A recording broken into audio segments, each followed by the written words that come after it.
नमस्कार। प्रस्तुत है आज का चिंतन। जीवन यदि सरल, सहज और पवित्र हो, बनावटीपन से सर्वथा रहित हो, तो दिव्य चेतना की प्रकाश प्रेरणा पा सकना असंभव नहीं। महामानवों, महापुरुषों के जीवन का अध्ययन करने से इस बात की पुष्टि हो जाती है कि सीधा साधा जीवन जीकर वे घाटे में न रहे, अपितु उस परम लक्ष्य को प्राप्त करने में वे नितांत सफल रहे जो मनुष्य जीवन का ध्येय है। देव मानवों के जीवन और कथन को देखने, सुनने और पढ़ने से यह बात और स्पष्ट हो जाती है। ऐसे ही एक बालक का जन्म 13 नवंबर 354 एडी को अल्जीरिया राष्ट्र के एक छोटे से गांव में हुआ। ऑरिलियस ऑगस्टाइनस इस नाम के बालक के माता पिता द्वारा गांव के महाविद्यालय में प्रवेश तो दिला दिया गया, पर बालक की अरुचि को देखकर उन्हें निराश ही होना पड़ा। मानवीय दुर्बलताओं का समावेश होने के कारण किसी को यह विश्वास उत्पन्न ही नहीं होता था कि बालक का भविष्य उज्जवल बन सकेगा।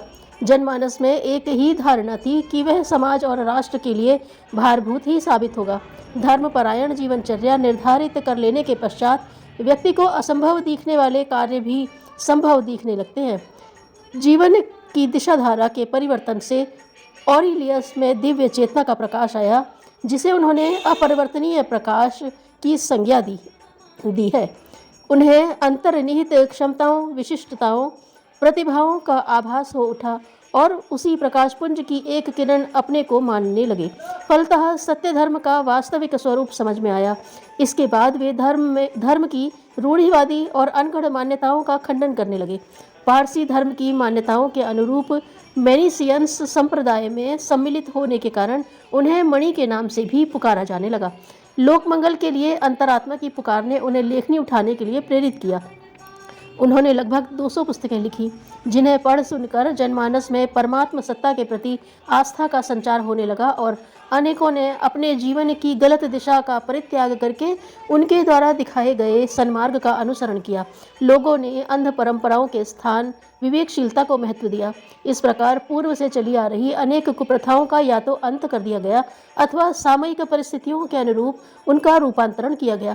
तत्कालीन प्रतिगामिता को प्रगतिशीलता की ओर मोड़ सकने में समर्थ होने और अपना संपूर्ण जीवन समाज निर्माण में लगा देने के कारण ही तब के ऑरिलियस बाद में संत ऑगस्टाइन के नाम से जाने गए।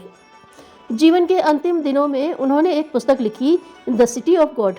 उक्त पुस्तक में उन्होंने एक बात पर विशेष रूप से बल दिया है कि यदि व्यक्ति शुद्ध सात्विक जीवन जी सके और भगवान के इस शहर संसार को समुन्नत बनाने में कुछ समय दे सके, तो कोई कारण नहीं कि उसे ब्राह्मी चेतना की अनुभूति न हो सके, जो उसके शहर संसार के कण कण में विद्यमान है।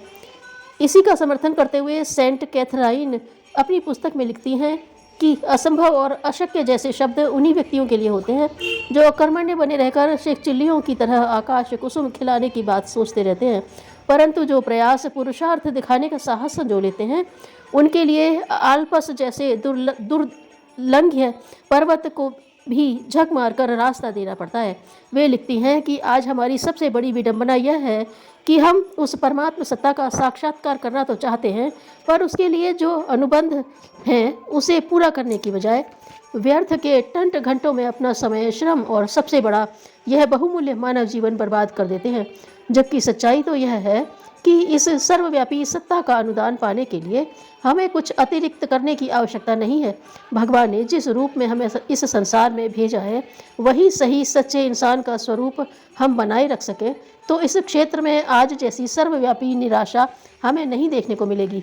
यह सत्य है कि आज जिस बनावटीपन का आवरण हमने ओढ़ रखा है, उसी ने उस चेतन सत्ता और उसके अंशधर इंसान के बीच दीवार जैसा अवरोध खड़ा कर दिया है। इस अवरोध के कारण हमें उसकी अनुभूति प्रतीत नहीं हो पाती है।